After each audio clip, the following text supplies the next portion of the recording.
जय हिंद दोस्तों। Mission defence academy के यूट्यूब चैनल पर आपका स्वागत है। हम अभी तक आर्मी के 4 पेपर कर चुके हैं। अब 5वां पेपर स्टार्ट करते हैं और सारे पेपरों की भांति इस पेपर में भी हम सबसे पहले जो सामान्य ज्ञान का पोर्शन है वो कंप्लीट करेंगे। तो देखो, सबसे पहले आता है विक्टोरिया मेमोरियल कहाँ पर है। देखो, विक्टोरिया मेमोरियल कहाँ पर है। विक्टोरिया मेमोरियल मेमोरियल आपका कोलकाता में। कहाँ पे है? कोलकाता में। देखो, कुछ मेन चीजें, मेन प्लेसेज हैं कि जैसे चार मीनार कहाँ पे है, हैदराबाद में। गेटवे ऑफ इंडिया कहाँ है, इंडिया गेट कहाँ है। कोलकाता में एक ग्राउंड भी है, ईडन गार्डन्स, तो वहां से भी क्वेश्चन आता है कि ईडन गार्डन्स कहाँ है। मुंबई में बानखेड़े, ठीक है। कानपुर में ग्रीन पार्क स्टेडियम है। कौन सा है? Green park stadium. तो ध्यान रखना, ये सारी चीजें यहाँ से क्वेश्चन आते हैं, कौन सी चीज बेसिकली कहां पर है, ठीक है। इसके बाद आते हैं आप, भारत में लौह पुरुष नाम से किसे जाना जाता है। देखो, लौह पुरुष सरदार वल्लभ भाई पटेल को जाना जाता है, क्योंकि इनकी राजस्थान के एकीकरण में अहम भूमिका भी रही है। एकीकरण में, सॉरी, भारत के एकीकरण में अहम भूमिका भी रही है इनकी, ध्यान रखना, ठीक है। और इनका अबुल कलाम आजाद, महात्मा गांधी, जवाहरलाल नेहरू, वल्लभ भाई पटेल। तो लौह पुरुष के नाम से किसे जाना जाता है? सरदार वल्लभ भाई पटेल। और इनकी एक बहुत बड़ी प्रतिमा भी बनाई गई है, स्टैच्यू ऑफ यूनिटी बनाई गई है। कहां पे बनाई गई है वो? गुजरात में बनाई गई है, अहमदाबाद। इसके बाद आप, भारत और चीन को कौन सी रेखा विभाजित करती है। देखो, भारत और चीन को मेनली जो विभाजित करती है मैकमोहन लाइन है। कौन सी लाइन है? मैकमोहन लाइन है। तो ये मैकमोहन लाइन 890 किलोमीटर है और इसको डिसाइड किया था एक अंग्रेजी ऑफिसर थे, हेनरी मैकमोहन। इन्होंने भारत और चीन के बीच में इस लाइन को डिसाइड किया था, लेकिन चीन इसे कभी मानता नहीं है। चीन इसको कभी भी नहीं मानता है। इसके बाद हम बात करें डूरंड लाइन। देखो, डूरंड लाइन आपकी पाकिस्तान और अफगानिस्तान के बीच की जो सीमा है वो आपकी डूरंड लाइन है। 17 पैरेलल। ये देखो, आपकी उत्तरी वियतनाम और दक्षिणी वियतनाम के बीच की जो है, उत्तरी वियतनाम और कौन सा? दक्षिणी वियतनाम। उत्तरी वियतनाम और दक्षिणी वियतनाम के बीच की जो लाइन है उसको हम क्या बोलते हैं? 17 पैरेलल बोलते हैं, 17 समांतर बोलते हैं उसको, बताऊंगा। तो इसके अलावा, मैकमोहन के अलावा एक एलएसी और है, भारत और चीन के बीच की लाइन है, इसको एलएसी भी बोलते हैं, लाइन ऑफ एक्चुअल कंट्रोल। इसके बाद आओ, अमरकंटक से किस नदी का उद्गम होता है। देखो, सबसे जो पहला ऑप्शन दिया गया है आपके लिए वो दिया गया है महानदी। तो महानदी तो रायपुर के निकट एक सिहावा पर्वत है, सिहावा पर्वत श्रृंखला है, सिहावा पर्वत श्रृंखला है। तो रायपुर के निकट सिहावा पर्वत श्रृंखला है छत्तीसगढ़ में। तो महानदी वहां से निकलती है आपकी। गोदावरी की बात करें, ये यम्बकेश्वर महाराष्ट्र से निकलती है, गोदावरी नदी। नर्मदा नदी की बात करें तो देखो, नर्मदा नदी आपकी जो अमरकंटक, जो कि आपके मध्य प्रदेश के अनूपपुर जिले का एक तीर्थ स्थल है, हिंदुओं के लिए प्रसिद्ध तीर्थ स्थल है। तो वहां से आपकी नर्मदा नदी भी निकलती है और सोन भी निकलती है। ध्यान रखना, ये दोनों नदियां अमरकंटक की पहाड़ियों से निकलती हैं। दोनों ही नदियां भाई, यहाँ पे ऑप्शन ये दोनों ही दे दिए, ऑप्शन कोई एक आएगा। तो ध्यान रखना, ये दोनों नदियां कहां से निकलती हैं? आपकी अमरकंटक से निकलती हैं। इसके बाद चलिए आगे चलते हैं। भारत के गृह मंत्री का नाम है, देखो, राजनाथ सिंह आपके डिफेंस मिनिस्टर हैं, सबको पता होगा। देखो, ये मंत्रिमंडल का है, एक क्वेश्चन आ जाता है आपके लिए। तो मेन जो आपके मिनिस्टर हैं, मंत्री हैं, उनको आप याद कर लेना इसको।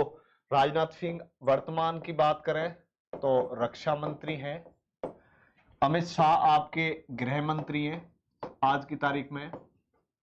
नरेंद्र मोदी जी प्रधानमंत्री हैं। इसके बाद नितिन गडकरी परिवहन मंत्री हैं, सड़क एवं परिवहन मंत्री, सड़क एवं परिवहन मंत्री हैं श्री नितिन गडकरी। तो गृह मंत्री पूछा है तो आपका गृह मंत्री कौन हो जाएगा? अमित शाह। ध्यान रखना मुख्य मुख्य राज्यों के आपको मुख्यमंत्री भी याद करने हैं, और इसके अलावा जो हमारा मंत्रिमंडल है, मंत्रिमंडल आपको याद करना है। मेन जो मुख्य मंत्रालय, यहां से क्वेश्चन आते हैं। अंतरिक्ष में जाने वाले प्रथम भारतीय का नाम, देखो अंतरिक्ष में जाने वाले प्रथम भारतीय कौन थे? राकेश शर्मा थे, जो कि स्क्वाड्रन लीडर थे, भारतीय एयरफोर्स के थे और रूस से ये गए थे। तो अंतरिक्ष में जाने वाले प्रथम भारतीय का नाम क्या है? राकेश शर्मा। इसके बाद आते हैं भारतीय सशस्त्र सेनाओं के सर्वोच्च कमांडर। देखो भारतीय तीनों सेनाओं का जो सर्वोच्च कमांडर होता है वो राष्ट्रपति होता है। कौन होता है? राष्ट्रपति होता है। ऑस्कर पुरस्कार किस क्षेत्र में योगदान के लिए दिया जाता है? देखो ऑस्कर पुरस्कार दिया जाता है आपका किसमें? सिनेमा में। ऑस्कर पुरस्कार किसमें दिया जाता है? सिनेमा में। शिक्षा के क्षेत्र में ये दान दिया जाता है। ये दान प्राइज है एक, यहां से क्वेश्चन आ सकता है। कौन सा प्राइज है? ये दान प्राइज। और इसके बारे में जो मेन चीज है ये दान प्राइज के बारे में, जो 2021 का ये दान प्राइज है वो रुक्मणी बनर्जी ने जीता है। किसने जीता है? रुक्मणी बनर्जी ने। 2021 का जो ये दान प्राइज है वो आपका किसने जीता है? रुक्मणी बनर्जी ने जीता है। इसके बाद चलिए आगे चलते हैं। 9 क्वेश्चन आपके हो चुके हैं। इसके बाद आओ 10वां क्वेश्चन। देखो एग्जाम में हमेशा ध्यान रखो, जीके और जीएस में यदि आपको क्वेश्चन आते हैं तो टाइम नहीं लगेगा, बहुत कम टाइम लगता है। अभी भी बता रहा हूं आपको, एग्जाम करो, आपके एग्जाम का पूरा 1 आवर होता है, आपके पास 60 मिनट होती है। जीके जीएस 15 मिनट में निपटा लो। बाकी के 20 क्वेश्चन आप आराम से मैथ्स रीजनिंग के करो। जिस बच्चे को यदि पढ़ने में थोड़ा बहुत भी ठीक ठाक है तो आर्मी का पेपर वास्तव में उसके लिए 40 मिनट का ही है, 40 या 45 मिनट से ज्यादा का नहीं है। लेकिन फिर भी जो एवरेज बच्चे हैं, जो औसत बच्चे हैं, देखो जीके और जीएस में तो सभी को बराबर ही टाइम लगता है, 2, 4, 5 मिनट का फर्क पड़ता है ज्यादा से ज्यादा।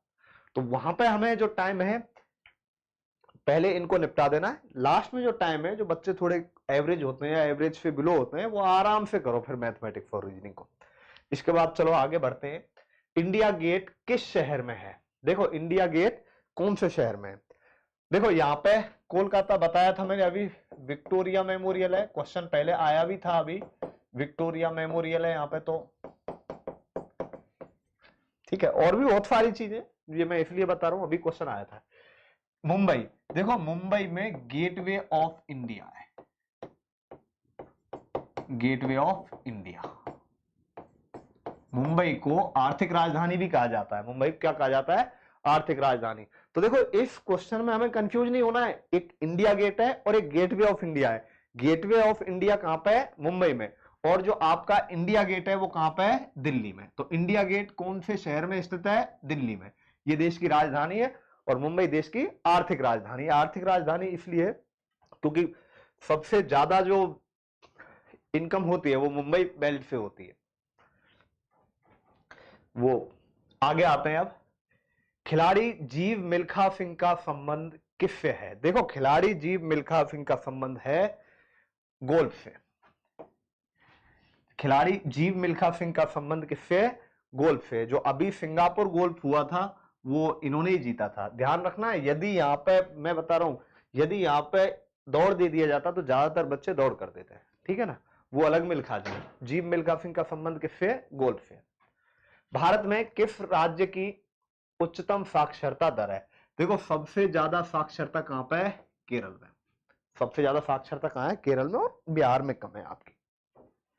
इसके बाद आते हैं केरल में कौन सी भाषा बोली जाती है? देखो ये कुछ एक भाषाएं जो आपको याद रखनी है। अपने मेनली जो उत्तर भारत में बोली जाती है सबसे ज्यादा, वो तो हिंदी बोली जाती है। बाकी ये भाषाएं देखो ये साउथ की हैं, कौन सी कहां पे बोली जाती है? तो हम सबसे पहले आएंगे आपकी तेलुगु पे। देखो तेलुगु आपकी आंध्र प्रदेश, और आंध्र प्रदेश से क्या बना है? आंध्र प्रदेश और तेलंगाना। आंध्र प्रदेश और तेलंगाना है। तो ध्यान रखना तेलुगु कहां बोली जाती है? आंध्र प्रदेश और तेलंगाना। और जो आपकी कोंकणी है, ये कोंकणी आपके गोवा के दक्षिणी भाग में और आपके कर्नाटक में, गोवा और कर्नाटक में। तमिल आपकी तमिलनाडु में हो गई भाई, कहां पे हो गई? तमिलनाडु में हो गई। और मलयालम आपकी कहां पे हो गई?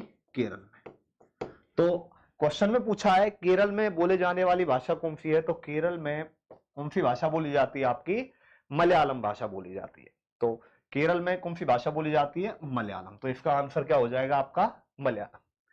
इसके बाद आओ 2020 में ओलंपिक खेलों का आयोजन कहां पर हुआ? देखो अभी जो रिसेंटली ओलंपिक हुए थे वो कहां पे हुए थे? टोक्यो में हुए थे। कहां पे हुए थे? टोक्यो में हुए थे। ठीक है, अगले जो ओलंपिक है ये तो 2020 में, ध्यान रखना। अब जो 2024 के ओलंपिक होंगे वो कहां पे होंगे? पेरिस में होंगे। फ्रांस कहां पे होंगे? पेरिस में। ये ध्यान रखना, अभी हुआ है वो, अगला जरूर याद रखना, अगला भी पूछा जा सकता है। यदि 2016 का पूछता है तो वो रियो डी जेनेरियो में हुए और ब्राजील में है वो। भारत में सबसे बड़ा चाय का उत्पादक कौन सा है? असम। कौन सा है? असम।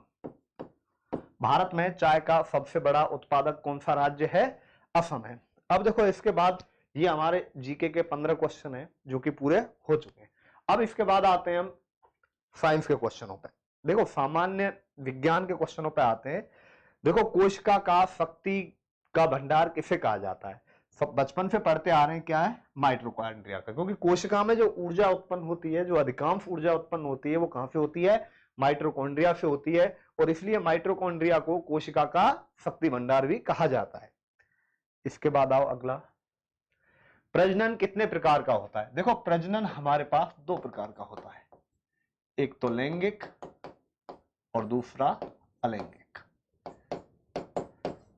तो कितने प्रकार का हो गया प्रजनन हमारे पास? दो प्रकार का, लैंगिक और अलैंगिक। अब देखो मनुष्य के शरीर में सबसे लंबी हड्डी कौन सी है? मनुष्य के शरीर की जो सबसे लंबी हड्डी है वो कौन सी है? तो देखो सबसे लंबी पूछे आपसे, सबसे लंबी फीमर है जो कि कहां पे पाई जाती है? जांग की हड्डी है। और जो सबसे छोटी की बात करें, एक और है, सबसे छोटी है स्टेपीज। सबसे छोटी है स्टेपीज। सबसे छोटी और सबसे लंबी याद रखना, स्टेपीज कहां पाई जाती है? कान की हड्डी। कहां पे? कान पे। सबसे बड़ी पूछे फीमर, सबसे छोटी पूछे स्टेपीज। स्टेपीज कान में, और ये जो फीमर है वो कहां पे होती है? जांग में होती है।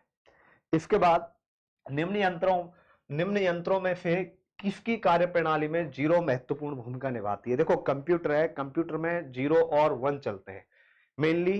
ट्रू मतलब 1, फॉल्स मतलब 0, ऑन मतलब 1, ऑफ मतलब 0। तो 0 और 1 सबसे ज्यादा कहां पे चलते हैं? आपके कंप्यूटर में चलते हैं, ध्यान रखना। इसके बाद आता है निम्न में से कौन सा रासायनिक परिवर्तन है? देखो दो तीन चीजें, भौतिक परिवर्तन और रासायनिक परिवर्तन क्या है? देखो भौतिक परिवर्तन तो आपका वो है जब कोई वस्तु एक अवस्था से दूसरी अवस्था से जा रही है, वन फॉर्म से अलग दूसरी फॉर्म में कन्वर्ट हो रही है। यदि वो पहली अवस्था से दूसरी अवस्था में जा रही है, वापस यदि आपकी उसी अवस्था में आ जाए तो वो आपका कौन सा होगा? भौतिक परिवर्तन होगा। जैसे लोहे का पिघलना है, भाई लोहा पिघल गया, लोहा द्रव अवस्था में आ गया, लेकिन बाद में जब वो ठंडा होगा तो वापस लोहा ठोस अवस्था में आ जाएगा। तो लोहे का पिघलना, ये कौन सा परिवर्तन है बताओ? भौतिक। ऐसे ही मैं कहूं बर्फ का जमना, बर्फ का जमना भी कौन सा परिवर्तन है? भौतिक परिवर्तन है। क्योंकि बर्फ है, पानी जम के बर्फ हो जाएगा, तो वापस हम बर्फ पिघलकर क्या बन जाएगी? पानी हो जाएगी। लोहे का मुड़ना, ये भी देखो आपका कौन सा, सॉरी लोहे का मुड़ना ये कौन सा है? भौतिक परिवर्तन है। क्योंकि लोहे को आप एक बार मोड़ा है, दोबारा मोड़कर वापस उसी अवस्था में ला सकते हो। तो ये भी कौन सा हो गया? लोहे का मुड़ना, भौतिक परिवर्तन हो गया। अब लोहे पर जंग लगना, देखो जब एक बार लोहे पर जंग लग जाती है तो वो लोहा खत्म ही हो जाता है एक तरीके से, तो वापस हम जंग को लोहे में कन्वर्ट नहीं कर सकते। तो वो कौन सा परिवर्तन हो गया?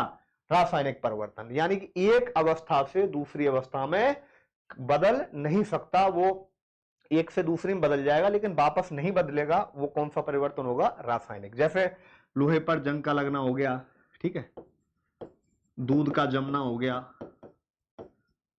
देखो दूध आपने एक बार जमा दिया, दूध से आपने एक बार दही बना दिया, दूध से दही बना दिया आपने, ऐसे समझो। दूध से क्या बना दिया आपने? दही। क्या वापस दही से दूध बना सकते हो? नहीं बना सकते। तो ये कौन सा परिवर्तन हो गया? रासायनिक परिवर्तन हो गया। ऐसे ही हम कहें लकड़ी का जलना, लकड़ी का जलना। अब देखो लकड़ी जलकर राख बन गई, क्या वापस हम राख को लकड़ी में कन्वर्ट कर सकते हैं? नहीं कर सकते। तो ये कौन सा परिवर्तन होगा? रासायनिक परिवर्तन। भौतिक परिवर्तन और रासायनिक परिवर्तन क्लियर है? तो इसका आंसर क्या हो जाएगा? लोहे का जंग लगना। तो ये आपका रासायनिक परिवर्तन हो गया। एक मछली सांस लेने के लिए गलफड़े का इस्तेमाल करती है, ठीक है? जो गल्फ होते हैं, गलफड़े, इनसे सांस लेती है मछली। नाक से लेती है, नाक से ना, मुंह से। आदमी नाक और मुंह दोनों से लेता है सांस। अंदर की तरफ घुमावदार लेंस को कहते हैं, देखो अंदर की तरफ घुमावदार को क्या बोलते हैं? अवतल। देखो इस तरीके से बनता है ये अवतल, ठीक है? तो कौन सा बोलते हैं इसको? अवतल बोलते हैं। जो अंदर की तरफ घुमावदार वाला लेंस होता है उसको हम अवतल लेंस बोलते हैं, और जो इस तरीके से होता है उसको उत्तल बोल देते हैं, ठीक है? इसके बाद आओ नेक्स्ट आगे। धरती पर सबसे ज्यादा कौन सी धातु पाई जाती है? भूपर्पटी पर सबसे ज्यादा आपकी एल्यूमिनियम पाई जाती है, ध्यान रखना। भूपर्पटी पर सबसे ज्यादा कौन सी पाई जाती है? पृथ्वी पर जो धातु पाई जाती है वो कौन सी है? एल्यूमिनियम।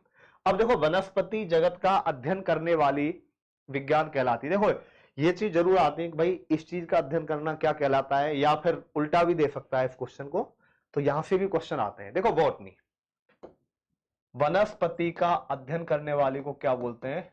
बॉटनी। जूलॉजी में जीवों पर जो अध्ययन होते हैं, जीवों पर अध्ययन होते हैं, वो क्या कहलाता है आपका? जूलॉजी। भूकंपों पर जो अध्ययन किया जाता है, भूकंपों अध्ययन, उसको क्या बोलते हैं? सेस्मोलॉजी। और सेस्मोग्राफ क्या होता है? जो भूकंप की तीव्रता नापते हैं, रिएक्टर स्केल भी होता है। सेस्मोलॉजी से भी हम भूकंप का पता लगाते हैं। इसके बाद आता है माइकोलॉजी। देखो माइकोलॉजी क्या है? माइकोलॉजी जानवर और मनुष्यों में, जानवर और मनुष्यों में जो कवक के कारण बीमारी होती है, कारण होने वाली बीमारियों का अध्ययन। ध्यान रखना, जानवर और मनुष्यों में जो कवक के कारण बीमारियां होती हैं उनका जो अध्ययन है, उनका जो अध्ययन करते हैं वो क्या कहलाता है? आपका माइकोलॉजी। इसके बाद आओ विभवांतर मापक यंत्र है। देखो अमीटर है, अमीटर से आप विद्युत धारा बनाते हैं, ठीक है? अमीटर से आप क्या करते हैं? विद्युत धारा नापते हैं। फुफेल कुछ भी नहीं नापते हैं। तो लैक्टोमीटर, इससे हम दूध की गुणवत्ता का मापन करते हैं, लैक्टोमीटर से दूध की गुणवत्ता का। और वोल्ट मीटर से हम विभवांतर मापते हैं। तो विभवांतर किससे नापते हैं हम? वोल्ट मीटर से। तो इसका आंसर क्या हो जाएगा? वोल्ट मीटर हो जाएगा। क्या हो जाएगा? Volt meter. इसका वॉटनी हो जाएगा। तो ध्यान रखना, अमीटर विद्युत धारा नापने काम आता है, लैक्टोमीटर दूध की गुणवत्ता मापने काम आता है, और इसके बाद जो आपका वोल्ट मीटर है वो विभवांतर नापने काम में आता है। इसके बाद पौधों में हरा रंग किसकी मौजूदगी के कारण होता है? देखो क्लोरोफिल, क्लोरोफिल के कारण जो पौधों का रंग है वो कैसा होता है? हरा। प्रकाश संश्लेषण की क्रिया में जो हम सूर्य से जो किरणें आती हैं उनसे भोजन बनता है, ठीक है? तो इसके कारण जो हरा रंग है वो क्लोरोफिल के कारण होता है, पर्णहरित की क्रिया में जो होता है। अब इसके बाद आओ आगे, HIV क्या है? देखो HIV एक विषाणु है, ये क्वेश्चन आपका पहले भी आ चुका है। HIV क्या है? एक विषाणु है। इसके बाद आते हैं अगला क्वेश्चन, पौधों में पाए जाने वाले जाइलम निम्न में से किस कार्य के लिए जिम्मेदार हैं? देखो पौधों में पाए जाने वाले जाइलम आपका जल संवहन का कार्य करते हैं, जल संवहन का कार्य करते हैं। तो पानी के परिवहन के लिए क्या आता है? जाइलम काम में आता है, ठीक है? इसके बाद आता है आपका अगला क्वेश्चन, स्थितिज ऊर्जा क्या है? देखो स्थितिज, half mv square, 1/2 mv square, ये आपका गतिज ऊर्जा का सूत्र है। किसका सूत्र है? ये गतिज ऊर्जा का सूत्र है। Half mv square plus mgh, ये mgh आपका गतिज ऊर्जा का सूत्र है। किसका है? गतिज ऊर्जा का। और ये जो बीच वाला दिया है आपका गतिज ऊर्जा प्लस स्थितिज ऊर्जा, दोनों का दिया है। मनुष्य के शरीर में कितनी हड्डियां होती हैं? मनुष्य के शरीर में कितनी हड्डियां होती हैं? 206 हड्डियां होती हैं। अब देखो यहां पे आओ, यदि ए बी अनुपात 5:6, तो देखो इसको करने का ए बी और सी, देखो इसको करने का तरीका क्या है, मैंने क्लासरूम में आप लोगों को बता रखा है। ए अनुपात बी है आपके पास 5:6, इस तरीके से लिखेंगे। बी अनुपात सी है आपके पास 9:15। तो या तो पहला तरीका देख लो, पहला इनका ऐसे गुणा कर दो, 9 गुणा 5 45, 6 गुणा 9, मैं डायरेक्ट कर दू 6 गुणा 9 54, और 15 गुणा 6 90। ए अनुपात सी पूछा है तो क्या आ गया? 45:90 या 1:2 बी। अदरवाइज इसका एक तरीका और है, तो वो तरीका हम देखेंगे यहाँ पे। ए अनुपात बी अनुपात सी, आप ऐसे ही लिखो, ए बी के नीचे ए बी 5:6 और बी सी के नीचे बी सी आ गया कितना? 9:15। अब देखो दूसरा तरीका क्या है, यहां 6 तो बेटा आगे भी 6, यहां 9 है तो आगे भी क्या आ गया? 9। तो देखो यहां पे 5 नाम 45, इनका गुणा कर दो, 6 नाम 54 और ये 90। अब भी कितना आ गया यहाँ पे? 1:2। तो इसका मतलब इसका आंसर क्या होगा? Option B is the right answer, 1:2 आ जाएगा। अब आइए अगला क्वेश्चन, क्वेश्चन नंबर 32। एक तार एक वृत्त के रूप में, एक तार है वो वृत्त के रूप में है जिसकी त्रिज्या 35 सेंटीमीटर है, तो उस वर्ग की भुजा ज्ञात करें जो तार को मोड़कर बनाया जा सकता है। देखो अभी पिछले पेपर में भी ऐसा क्वेश्चन था, ठीक है, वो थोड़ा सा उल्टा था इसका। ये वृत्त है, एक तार है, ये वृत्त के रूप में।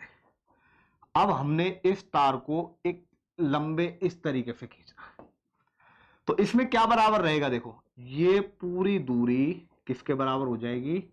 इसके बराबर हो जाएगी। हो जाएगी या नहीं हो जाएगी? फिर हमें, अच्छा, तार को मोड़कर वर्ग बनाया गया। फॉर ये तार है, इसको मोड़कर क्या बनाया गया है? एक वर्ग बनाया गया है। देखो वर्ग, तार को मोड़कर वर्ग बना दिया गया है इस तरीके से, ठीक है, इस तरीके से वर्ग बना दिया गया। तो ये दूरी और आपकी ये कंप्लीट दूरी कैसी होगी? बराबर। इसको ए बोलते हैं, क्या बोलते हैं? ए इसकी भुजा। क्या बोल देते हैं इसको? इसकी भुजा बोलते हैं। ये इसकी रेडियस है आर।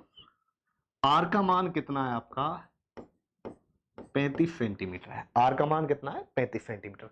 तो इसकी परिधि और इसका परिमाप क्या होगा? बराबर होगा। क्या होगा? बराबर होगा। मतलब मैं कहूं यहां से कि 2πr बराबर होगा 4a, क्योंकि इसकी जो परिधि है क्या होती है? 2πr, और इसका जो परिमाप है वो क्या होता है? 4a। बराबर हो जाएगा, क्योंकि हमने तार को ऐसे मोड़ के ऐसे बनाया है, तो दोनों कंडीशन में जो इसकी परिधि है वो परिमाप के बराबर हो जाएगी। तो देखो आपके पास r का मान 35 है, 2 गुणा 22/7 गुणा में 35 बराबर 4a। 7 से 5 बार 4a बराबर आ जाएगा 22 दूनी 44 पंजे 220। तो यहां से a बराबर आ गया आपका 55। ए का मान कितना आ गया? 55 सेंटीमीटर। ए का मान कितना आ गया? 55 सेंटीमीटर। इसके बाद आओ अगला क्वेश्चन। दो संख्याओं का जोड़ 8 है। देखो दो संख्याएं मान लेते हैं, a प्लस बी कितना है? 8 है। यदि उनके जोड़ उनके अंतर का 4 गुना है, उनका जोड़ है a प्लस बी, उनके अंतर का 4 गुना है, तो देखो उनका अंतर a माइनस बी, ठीक है, और जोड़ कितना है इनका? 8 है। देखो दोनों संख्याओं का जोड़ 8 है, जो कि उनके अंतर का 4 गुना है, तो उनका अंतर कितना आ गया? सिंपली 2 आ गया भाई, सीधा सा है, अंतर 4 गुना है सॉरी, जब जोड़ उनका 4 गुना है तो उनका अंतर उसका 1/4 हो जाएगा। आप यहां से देखो इसको डायरेक्ट सॉल्व कर लो, b से b कट गया, 2a बराबर 10, तो a बराबर आ गया 5, और यहां से b रख देंगे, यहाँ पे a का मान रखा आपने 5 प्लस b बराबर 8, तो b बराबर कितना आ गया 3, तो 5 और 3 आ जाएगा। कौन सा आ जाएगा? 5 और 3 या 3 और 5। दूसरा तरीका भी है, देखो डायरेक्ट हम इसको ऑप्शन से भी कर सकते हैं। कैसे करेंगे? देखो पहले दोनों संख्याओं का योग 8 है, यदि उनका जोड़ उनके अंतर का 4 गुना है, अंतर का 4 गुना है जोड़, तो उनका जो अंतर है वो 1/4 हो जाएगा 8 का। 1/4 मतलब कितना हो गया? 2। तो हमें क्या करनी है? वो दोनों संख्याएं ज्ञात करनी है। तो देखो यहां से सॉल्व करके निकाल देंगे सिंपली। दूसरा, उनका योग अंतर का 4 गुना है, ऑप्शन से करते हैं। देखो 7 और 1 का योग कितना है? 8, और 7 और 1 का अंतर कितना है? 6। क्या इनका योग अंतर का 4 गुना है? 6 का 4 गुना 24 होगा, मतलब ये ऑप्शन गलत हो गया। 6 और 2 का योगफल कितना है? 8। 6 और 2 का अंतर कितना है? 4। आगे बोला है देखो, उनका जोड़ अंतर का 4 गुना है, जोड़ 8 है, अंतर 4 है। क्या 4 गुना है? बिल्कुल नहीं है, दुगुना है अभी तो इसका मतलब दूसरा गलत है। 3 और 5, 3 और 5 का योगफल कितना है? 8, और 5 में से 3 गया तो कितना बचा? 2, तो 2 का ये कितना आ गया? 4 गुना। तो इसका मतलब कौन सा सही है? Option C is the right answer. आप ऐसे क्वेश्चन को ऑप्शन से भी कर सकते हो, ध्यान रखना। इनका औसत देखो, औसत का मतलब मैंने बताया था राशियों का योग बटा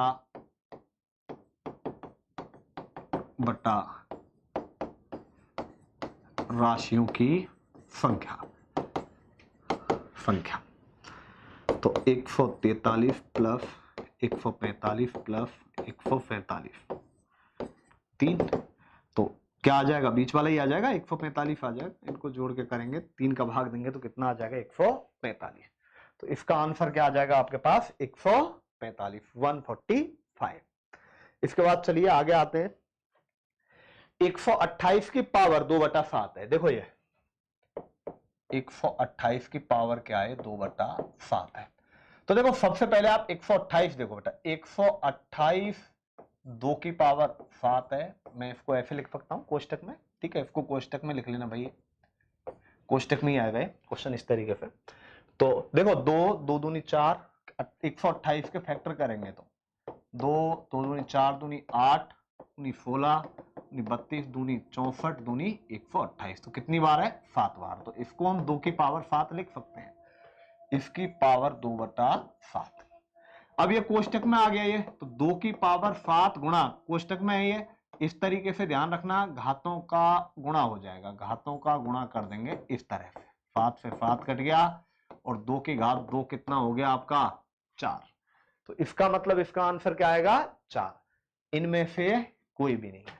दोबारा देख लो, 128 है, 128 का मान होता है 2 की पावर 7, 2 की पावर 7 है, 2 की पावर 7 है, इसकी पावर 2 की पावर 7 करूंगा, पावर का आपस में मल्टीप्लाई हो जाएगा, और 7 से 7 कैंसिल हो जाएगा, 2 की घात 2 बचेगा, और 2 की घात 2 का मतलब क्या होता है? 4 होता है।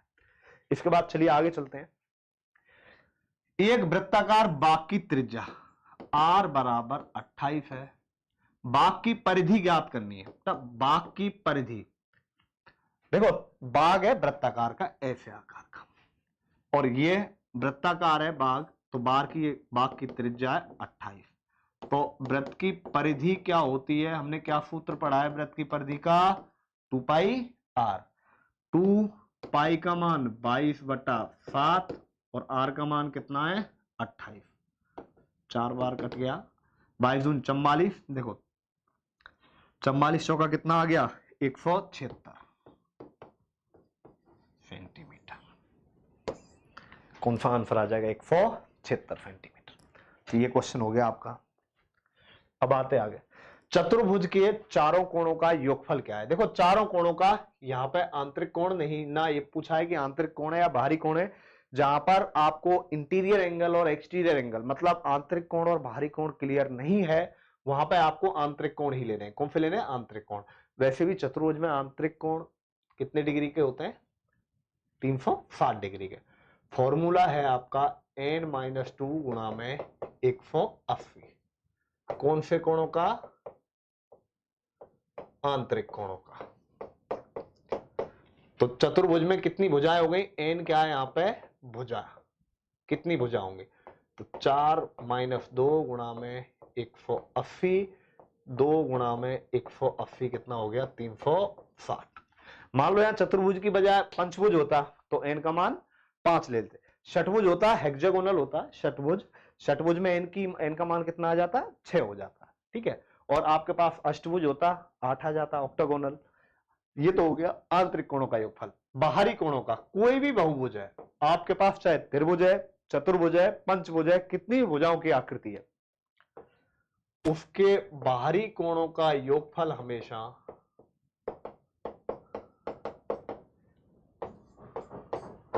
बहुभुज के बाहरी कोणों का योगफल हमेशा ध्यान रखना कितना होता है, 360 डिग्री होता है। तो कोई भी चतुर्भुज है या कोई भी बहुभुज है, आंतरिक कोणों का योगफल n-2 गुणा 180 होता है और बाहरी कोणों का योगफल क्या होता है, 360 होता है। इसके बाद यदि एक बेलन की त्रिज्या दुगनी हो जाए, यदि एक बेलन की त्रिज्या दुगनी हो जाए, देखो बेलन मतलब सिलेंडर, उसकी त्रिज्या दुगनी हो जाए तो उसका आयतन कितने गुना हो जाएगा। आयतन देखो, पहले बेलन एक ले लेते हैं जिसकी त्रिज्या r है, जिसकी त्रिज्या r है। इसके बाद हम दूसरा बेलन ले रहे हैं जिसकी त्रिज्या कितनी हो रही है, दुगनी हो रही है। r और बेलन की त्रिज्या कितनी हो गई, दुगनी। तो आयतन कितना गुना बढ़ जाएगा। तो देखो बेलन का आयतन क्या होता है, बेलन का आयतन, देखो बेलन में हमारे पास जो जो फॉर्मूले मैं सारे बता रहा हूं। बेलन पहले आता है वक्र पृष्ठ 2 पाई RH, इसके बाद आता है संपूर्ण पृष्ठ, संपूर्ण पृष्ठ होता है बेलन का 2 पाई R H प्लस R। आयतन होता है बेलन का पाई R स्क्वायर H। तो यहां पे आयतन क्या हो जाएगा, पाई R स्क्वायर H, और यहां पे पाई, भाई R का मान 2R है, स्क्वायर H, पाई से पाई H से H, तो ये R स्क्वायर हो गया और यहाँ पे 4R स्क्वायर हो गया, R स्क्वायर से R स्क्वायर 1:4। पहले यदि 1 था तो अब कितना हो गया, 4। तो बेलन का आयतन कितने गुना हो जाएगा, 4 गुना हो जाएगा। आयतन का फॉर्मूला लगाएंगे पाई R स्क्वायर एच, तो पहले पाई R स्क्वायर एच था, अब पाई R का कितना हो गया है, 2R है, दुगनी हो गई है। 3 गुनी होता तो 3R हो जाता, 4 गुनी होता तो 4R हो जाता। तो आयतन कितने गुना हो जाएगा, 4 गुना। इस क्वेश्चन को रिवर्स भी पूछ लिया जाता है, ठीक है ना, कि एक बेलन का आयतन दूसरे बेलन के आयतन का 4 गुना है, तो बताओ उसकी त्रिज्या कितने गुनी होगी। तो रिवर्स भी हो जाएगा ये क्वेश्चन। यदि a बटा b, a का मान 9 और b का मान 5, डायरेक्ट समीकरण में रखो, 3 गुणा a का मान 9 है प्लस 4 b का मान कितना है, 5। 3 गुणा a का मान 9 माइनस 4 गुणा b का मान 5, 27 प्लस 20 अपॉन में 27 माइनस 20, 47/7। कितना है, 47/7 आ जाएगा। कितना आंसर आ जाएगा इसका, 47/7। अब वर्गमूल पे आओ, देखो 156 25 का वर्गमूल होगा। डायरेक्ट ट्रिक बताइए मैंने, देखो क्लासरूम में आपको मैंने वर्गमूल और घनमूल की इतनी शानदार ट्रिक बताई है कि क्वेश्चन देखते ही सॉल्व हो जाएगा। देखो कैसे आते हैं, उस ट्रिक पे आते हैं डायरेक्ट। सबसे पहले अंतिम अंक 5 है, सॉरी अंतिम अंक थोड़ा आगे चले गए, अंतिम अंक 5 है। देखो लास्ट डिजिट देखनी है, लास्ट डिजिट 5 है तो वो किसका होगा, 5 का। यहां वर्गमूल है मतलब बेस कितना होता है, वर्गमूल में कितना बेस होता है, 2। तो इसका मतलब यहां से 2 अंक काट देंगे, 2 अंक काट दिए। अब क्या रह गया, 156। इससे ठीक छोटी वर्ग संख्या बताओ क्या है, ठीक छोटी वर्ग संख्या क्या है, 144। क्या है, 144। और 144 देखो 156 से ठीक छोटी वर्ग संख्या कितने का है, 12 का है। 144 12 का है तो ये कितने का हो गया, 125 का हो गया। क्लास में मैंने आपको बहुत बढ़िया तरीके से बता दिया है। इसके बाद आइए आगे, दो संख्याओं का में से 15 है, ले से 225 है। में से मतलब महत्तम समाप्य बढ़ता है, क्या हाईएस्ट कॉमन फैक्टर बोलते हैं, HCF। में से एलसीएम लघुत्तम समापवर्तक या लीस्ट कॉमन मल्टीप्लायर। एक संख्या 75 है। देखो आप, एक फॉर्मूला है, पहली संख्या गुणा दूसरी संख्या बराबर होती है लैसे गुणा में से। पहली संख्या, देखो पहली संख्या दी है आपको 75, दूसरी संख्या मान ली x है, लैसे गुणा में से, लैसे गुणा में से 225 गुणा 15, x बराबर 225 गुणा 15 बटे में कितना है 75। 15 से 5 बार और 5 से ये कितनी बार कट गया 45 बार। तो दूसरी संख्या क्या आ जाएगी 45 आ जाएगी। ठीक है, 45 आ जाएगी दूसरी संख्या। इसके बाद आओ आगे, 7 लगातार, लगातार कर लेना इसको, 7 लगातार आने वाले घन पूर्णांकों का औसत 24 है। तो इन पूर्णांकों में सबसे छोटा होगा। देखो पहला तरीका, मैं दोनों तरीके बता देता हूं इसके लिए। 7 लगातार, पहली संख्या x, दूसरी x+1, तीसरी x+2, चौथी x+3, पांचवी x+4, छठवीं x+5, सातवीं x+6। अब इन सबका औसत 24 है। औसत 24 है, औसत का मतलब होता है बिल्कुल बीचों बीच का मान। बीचों बीच का मान तो देखो डायरेक्ट करो, x प्लस औसत इनका x plus x+1 plus x+2 plus x+3 plus x+4 plus x+5 plus x+6 upon में कितनी है 7 और ये कितना है 24। 24 के बराबर है। आप इसको सॉल्व करो, बराबर 24 के रखे और इसको सॉल्व करो और इसके बाद x का मान निकालो। तो देखो यहां से करेंगे तो बेटा क्वेश्चन काफी बड़ा हो जाएगा, नहीं तो आप यहां से डायरेक्ट करो। औसत का मतलब है, देखो औसत, औसत का मतलब होता है बिल्कुल बीचों बीच का मान। किसका मान? बीचों बीच का मान होता है। अब बीचों बीच का मान कितना है 24। तो यानी कि बिल्कुल बीचों बीच की संख्या कौन सी है? यहां पे देखो x+3, तो x+3 बराबर 24, तो x बराबर 24 माइनस 3 कितना आ गया 21।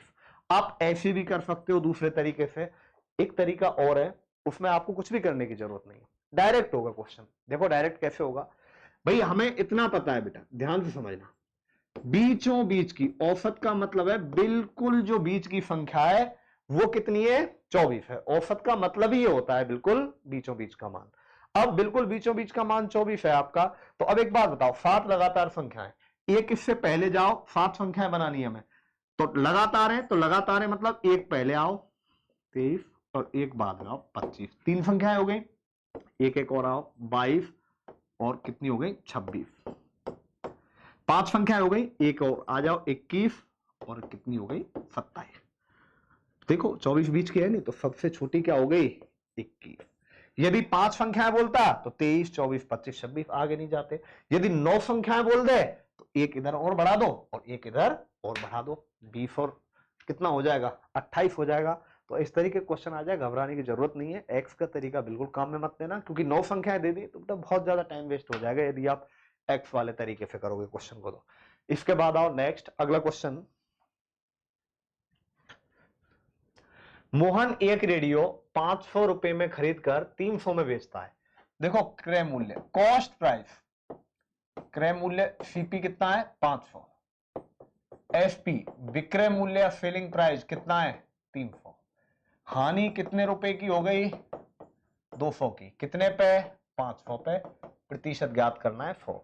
देखो हमेशा ध्यान रखना, खरीदी 500 में, बेची आपने 300 में, तो 200 रुपए का नुकसान हुआ, कितने पे? देखो लाभ और हानि हमेशा ध्यान रखना कॉस्ट प्राइस पे होता है, और आपके पास कॉस्ट प्राइस कितना है 500, प्रतिशत ज्ञात करना है तो गुणा में कितना कर दो 100, 0 0, 5 पे कितनी बार 20 बार और 20 दूनी 40%, कितना आ गया 40% आ गया। 8 आदमी एक टेनिस कोर्ट 52 दिन में बनाते हैं। देखो 8 आदमी 52 दिन में कोई भी एक टेनिस कोर्ट बनाते हैं, तो इसी एक टेनिस कोर्ट को कितने आदमी पूछा है 26 आदमी कितने दिन में बनाएंगे D2 दिन में। मैंने आपको क्लास में बताया था फॉर्मूला एक m1d1h1 अपॉन में m2d2h2 बराबर w1 बटा w।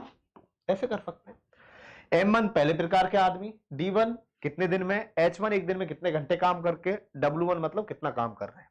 m2 दूसरे प्रकार के आदमी, d2 दूसरे प्रकार के आदमी कितने दिन काम करते हैं, h2 कितने घंटे काम करते हैं, और w2 किए गए कार्यों की संख्या। तो ऐसे भी कर सकते हो, 8 आदमी है, 52 दिन में, घंटे नहीं दिए, छोड़ो, कोई भी एक कोड बना रहे हैं, 26 आदमी इसी कोड को d2 दिन में बनाएंगे। तो यहां से देखो d2 बराबर क्या आ जाएगा बताओ, 8 गुणा 52 बटा 26, फिर 2 बार कट गया और 8 दूनी कितना आ गया, 16 दिन। तो कितना आ जाएगा, 16 दिन। ऐसे भी कर सकते हैं, नहीं तो इधर देखो ऐसे भी कर दो आप, 8 आदमी 52 दिन में टेनिस कोर्ट को बना रहे हैं, काम बराबर है दोनों तरफ, काम बराबर है दोनों तरफ। 8 आदमी 52 दिन में, तो 26 आदमी मान लो x दिन में, तो यहां से डायरेक्ट कर दो, x बराबर 8 गुणा 52 बटा 26, कितना आ जाएगा, 16 दिन आ जाएगा। कितने दिन आ जाएगा, 16 दिन आंसर। कैसे भी कर लो, बात बराबर। एक कक्षा में 40 छात्रों की औसत उम्र 15 वर्ष है। 10 नए छात्र भर्ती होने पर औसत उम्र कितनी बढ़ रही है आपकी, 0.2 वर्ष बढ़ जाती है। तो नए छात्रों की औसत उम्र होगी, देखो ध्यान समझेंगे एक बार, एक कक्षा में 40 छात्र हैं, कितने छात्र हैं, 40, 40 की औसत उम्र 15 है, 10 नए छात्र आने पर औसत उम्र 2 वर्ष बढ़ जाती है, 0.2 वर्ष, सॉरी 2 वर्ष नहीं, कितना है, 0.2 वर्ष। तो देखो 40 छात्रों की औसत उम्र 15 है, तो मैं कुल उम्र निकाल रहा हूं सभी विद्यार्थियों की, तो कितनी हो गई है, 600। 40 छात्रों की औसत उम्र 15 है। अब 10 छात्र और आ गए, तो छात्र 50 हो गए, छात्र कितने हो गए टोटल, 50 हो गए। अब इनकी औसत उम्र कितनी हो गई, 0.2 वर्ष बढ़ रही है, 15.2 हो गई। नए आने पर, नए आने पर औसत उम्र 15। अब करो बेटा, 5 दूनी 10 और 5 पंजे 25 और 5 एकम 5, 5 और 2 कितना आ गया, 750 हो गया। पहले सभी की जो औसत उम्र थी, 40 विद्यार्थियों की औसत उम्र कितनी थी, 600। पहले 40 विद्यार्थी थे, उनकी औसत उम्र कितनी थी टोटल, देखो 40 विद्यार्थियों की औसत उम्र 15 थी, तो कुल आयु कितनी हो गई, 600। अब 15.2 हो गई है, 5 दूनी 10, 5 पंजे 25 और 1 26, सॉरी 760 आएगा, 5 पंजे 5 दूनी 10, 5 पंजे 25 और 1 26, 5 एकम 5 और 2 7, 760। तो अब यहां 10 लोगों की उम्र कितनी हो गई, 10 छात्र हैं, उनकी उम्र कितनी आ गई, 10 छात्रों की उम्र देखो 750 में 760 में से 600 घटाएंगे तो कितनी आ गई है, 160 आ गई। तो एक छात्र की औसत उम्र क्या हो जाएगी, ये कट जाएगा, कितनी हो गई, 16 वर्ष हो गई। तो औसत उम्र क्या होगी, 16 वर्ष। जो भी नए विद्यार्थी आए दोबारा देख लो एक बार, पहले एक कक्षा में 40 छात्र थे, 40 छात्रों की जो औसत उम्र है वो 15 वर्ष है, तो टोटल उम्र कितनी हो गई, 15 चौका 60, 600 हो गई। अब आपके पास कक्षा में 10 नए विद्यार्थी आ गए, 10 नए विद्यार्थी आ गए, पहले 40 थे, अब 10 और आ गए, तो कितने हो गए, 50। 50 आ गए, लेकिन उम्र 0.2 बढ़ गई, पहले कितनी थी, 15, अब 0.2 बढ़ गई, तो कितनी हो गई, 15.2 हो गई। 15.2 का गुणा करेंगे 50 से, तो कितना हो जाएगा, 760 हो जाएगा। ठीक है, इसके बाद अब देखिए 760 आयु आने के बाद है, पहले 600 थी, तो 600 ये 40 की है, 50 लोगों की 760 है, तो बचे 10 छात्रों की कितनी हो गई, 160 हो गई। तो एक छात्र की कितनी आ जाएगी, 16 वर्ष आ जाएगी। अगला, दूध के लिए पनीर है, देखो दूध से पनीर बनता है, पानी से बर्फ बनती है, ठीक है। इसके बाद आओ अगला, 12, 13, 15, 18, 19, 21, देखो 12, 13, 15, यहां अंतर 1 का है, यहां अंतर 2 का है, यहां अंतर 3 का है, वापस अंतर 1 का है, फिर वापस अंतर 2 का है, फिर वापस अंतर 3 का है। तो अब वापस अंतर कितने का हो जाएगा बताओ, देखो अंतर पहले 1 2 3, फिर 1 2 3, फिर अब कितने का हो जाएगा, 1 का हो जाएगा, और 24 और 1 कितना हो जाएगा, 25। डबल सीरीज चल रही है, यहां 3 सीरीज चल रही है, यहां डबल सीरीज है, 1 2 3 1 2 3 लगातार। इसके बाद आओ, देखो 7 छिंगी 42 का दुगना कितना हो गया 84, 9 8 72, 72 का दुगना कितना हो गया आपके पास 144, 13 गुणा 10 130, और इसका दुगना कितना हो जाएगा 260 हो जाएगा। क्या आंसर होगा इसका 260 हो जाएगा। इसके बाद चलिए आगे बढ़ते हैं। एक व्यक्ति अपने स्थान से उत्तर की ओर, एक व्यक्ति अपने स्थान से उत्तर पूर्व दिशा में 5 किलोमीटर चलकर दक्षिण दिशा में मुड़ जाता है तथा 4 किलोमीटर चलकर रुक जाता है, वह अपने पूर्व स्थान से कितनी दूर है। देखो एक व्यक्ति इस स्थान पे था, उत्तर पूर्व में जा रहा है। देखो मैंने दिशाएं आपको बताई थी, ये आपकी उत्तर दिशा हो गई, ये आपकी पूर्व हो गई, ये आपकी पश्चिम हो गई, और ये आपकी दक्षिण है। अब उत्तर पूर्व की बात कर रहा है तो किधर जाएगा, इधर। ये उत्तर पूर्व है और ये आपकी दक्षिण पूर्व है, ये आपकी पश्चिम दक्षिण है, और ये आपकी उत्तर दक्षिण है, वो सॉरी पश्चिम उत्तर है। ठीक है, एक व्यक्ति अपने स्थान से उत्तर पूर्व में जा रहा है। देखो उत्तर पूर्व में जा रहा है और ये कितना गया है 5 किलोमीटर। फिर दक्षिण की तरफ मुड़ रहा है, इधर की तरफ, यहां आ गया, यहां पर कितना आ गया 4 किलोमीटर। अब रुक गया। अब अपने पूर्व स्थान से कितनी दूरी पर है, यहां से कितनी दूरी पर है, तो यहां से दूरी कितनी होगी x। यह आपका समकोण त्रिभुज बन गया, समकोण त्रिभुज बन गया। यह आपके पास कर्ण हो गया, ये आप आधार लंब कुछ भी मान लो, ये लंब हो गया, या फिर ये चलो कुछ भी मान लो, उससे कोई फर्क नहीं पड़े क्योंकि यहां एंगल नहीं दिया है। 4 किलोमीटर लंब मान लो इसको, या आधार मान लो, चाहे लंब मान लो, चलो इसको आधार मान लो, कुछ भी मान लो, ये आपका लंब हो गया। पाइथागोरस प्रमेय होती है, वो क्या होती है, कर्ण का स्क्वायर बराबर आधार का स्क्वायर प्लस लंब का स्क्वायर। तो कर्ण का स्क्वायर मतलब 5 का स्क्वायर बराबर 4 का स्क्वायर प्लस एक्स स्क्वायर मान लो बेटा। 25 माइनस 16 बराबर एक्स स्क्वायर, 9 बराबर x square. It means x का मान कितना आ गया 3 आ गया। तो एक्स का मान कितना आ जाएगा यहाँ पे 3 किलोमीटर आ जाएगा। कितने किलोमीटर आ जाएगा 3 किलोमीटर। क्वेश्चन को अच्छे तरीके से पढ़ो, उसके बाद क्वेश्चन को करो। इसके बाद आ गया देखो, पक्षी जिस प्रकार पक्षी और मछली और हवाई जहाज। देखो पक्षी आसमान में उड़ता है, क्या उड़ता है आसमान में, हवाई जहाज। मछली पानी में चलती है, हालांकि देखो पनडुब्बी भी है पानी में, लेकिन यहां समुद्री जहाज सही होगा बेटा। क्या ठीक होगा, समुद्री जहाज, क्योंकि पर्टिकुलर जहाज शब्द दिया है। ठीक है, हवा में बहुत सारी चीजें जो उड़ती हैं, ऐसे ही यहाँ पे समुद्री जहाज इसका राइट आंसर होगा। तो 50वें का आंसर क्या होगा, समुद्री जहाज। अब 1-2 दिन में आपके क्लर्क वालों के अंग्रेजी के पेपर और चालू करवा देते हैं। ठीक है, उसके लिए आप थोड़ा सा इंतजार करो। आपके जो पेपर है हिंदी इंग्लिश दोनों मीडियम में डाले जाएंगे। जो अभी आपके जो पेपर हैं, अब तो ये हिंदी मीडियम में है, लेकिन अभी हम हिंदी इंग्लिश दोनों मीडियम में पेपर तैयार कर रहे हैं और बाकायदा आपकी क्लासेज भी तैयार कर रहे हैं। जो बच्चे नहीं आ सकते, जो काफी दूर के हैं, जो नहीं आ सकते यहाँ पे, उनके लिए हम अभी ऑनलाइन क्लासेज भी डालेंगे। तो वो आप उस चीज का फायदा विशेष रूप से लेना।